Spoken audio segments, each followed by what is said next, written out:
2014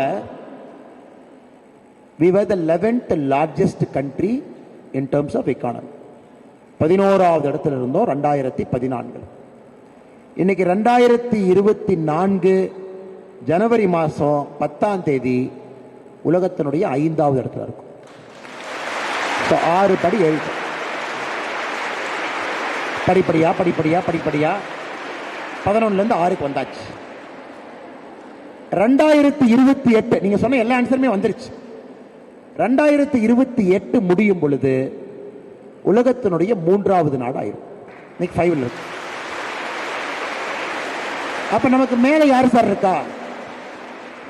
நமக்கு மேல ஜப்பான் இருக்காங்க, நமக்கு மேல ஜெர்மனி இருக்காங்க, சைனா இருக்காங்க, அமெரிக்கா இருக்காங்க. 4 நாடுகள் நமக்கு மேல.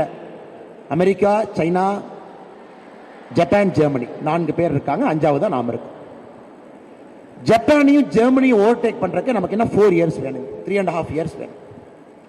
2028 முடியும் பொழுது நீங்க அப்பதான் அந்த காலேஜ்ல இருந்து பாஸ் ஆகி வெளியே போய் ஒரு ஜாப் வாங்கி அல்லது ஜாப் ஆரம்பிச்சு அப்பதான் உங்க வாழ்க்கையில செட்டில் ஆயிட்டு இருப்பீங்க. அப்ப உலகத்தினுடைய 3வது பெரிய நாடு. அப்ப சைனா எத்தனை நாள்ல பிடிப்போம்னு நினைக்கிறீங்க? சைனாவை என்ன சார் இந்த 2-4 வருஷத்துல பிடிச்சாச்சு, அது ஒண்ணுதான் எனக்கு 2 வருஷத்துல பிடிச்சிடலாம். இன்னைக்கு நம்முடைய பொருளாதாரம் பார்த்தீங்கன்னா இந்தியா இஸ் $3.9 trillion,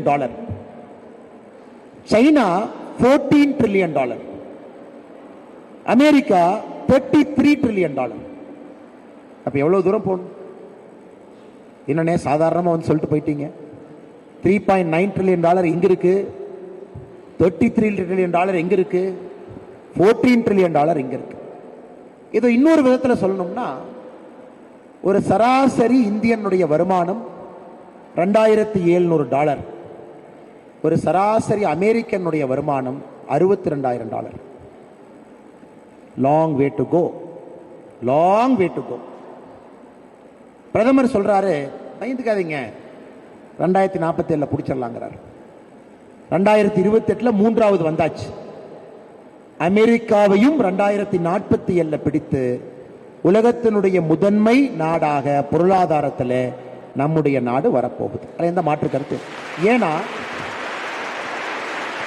என்ன காரணம்னாங்க, America is becoming older, China has already started becoming older, India is becoming younger. 2035 2050 இந்தியாவினுடைய golden period, youngest population in the planet, possibly around 167 crore நாம் இருக்கும் பொழுது யங்கஸ்ட் பாப்புலேஷன் நம்ம கிட்ட இருக்க போறாங்க. அவ்வளவு இன்ஜினியர்ஸ், அவ்வளவு டாக்டர்ஸ் வருஷத்துக்கு, அவ்வளவு சயின்டிஸ்ட், அவ்வளவு அரசு அதிகாரிகள், அவ்வளவு தொழில் முனைவோர்கள், அவ்வளவு மகளிர் சுயதீவு குழுக்கள், அத்தனை பேர் நம்ம நாடு ஒரு ஆண்டுக்கு உருவாகும். ஸோ எஸ்டிமேட் என்ன சொல்றாங்கன்னா, இந்தியாவுடைய இன்ஜினியர்ஸும் இந்தியாவுடைய ஆர்ட்ஸ் காலேஜில் வர்ற நெட் பாஸ் மட்டுமே ஐரோப்பிய நாட்டினுடைய பாதி பாப்புலேஷன் ஒரு வருஷம் நம்ம ப்ரொடியூஸ் பண்ணக்கூடிய இன்ஜினியர்ஸும் ஆர்ட் ஸ்டூடெண்ட்ஸ் இருப்பாங்க 2040. இது பெரிய வாய்ப்பு நினைக்கிறீங்களா இல்லைன்னு நினைக்கிறீங்களா? Is it a blessing? இவ்வளவு பெரிய வாய்ப்பு உங்களுக்கு தட்டிலே ஆண்டவன் கொடுத்திருக்கின்றான்.